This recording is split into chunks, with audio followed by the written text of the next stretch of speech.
ഇന്ന് നമ്മൾ ഉച്ചയ്ക്ക് 20 രൂപേൻ്റെ ചോറായിരുന്നു കേട്ടോ കഴിച്ചിട്ടുണ്ടായിരുന്നത്.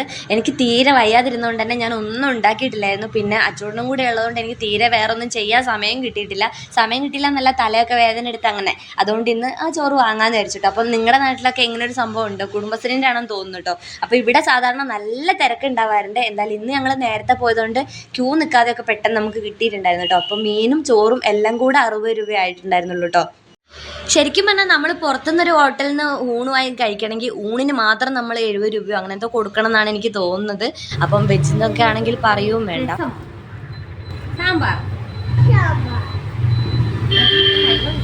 ഇങ്ങനൊരു സംഭവം നിങ്ങളുടെ നാട്ടിലൊക്കെ ഉണ്ടോ? ഉണ്ടെങ്കിൽ ഒന്ന് പറയണേ. പിന്നെന്ന് പറഞ്ഞാൽ എല്ലാവർക്കും തന്നെ ഉപകാരമായിട്ടുള്ളൊരു കാര്യമായിട്ടാണ് കേട്ടോ എനിക്ക് തോന്നുന്നത്.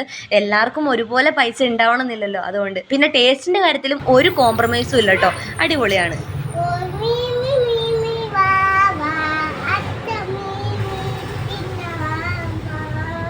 അച്ചൂടിൻ്റെ പാട്ട് എങ്ങനെയുണ്ട്? ഇഷ്ടപ്പെട്ടോ? അച്ചൂടിന് ഇങ്ങനെ ഓരോ നമ്മൾ വാക്ക് പറയുന്ന കേട്ട് അതൊന്ന് പാട്ടുണ്ടാക്കും കേട്ടോ. അത് ചിലപ്പം കുറച്ചും കൂടെ കഴിയുമ്പോൾ അവനെ ഇമ്പ്രൂവ് ചെയ്യാൻ പറ്റട്ടെ.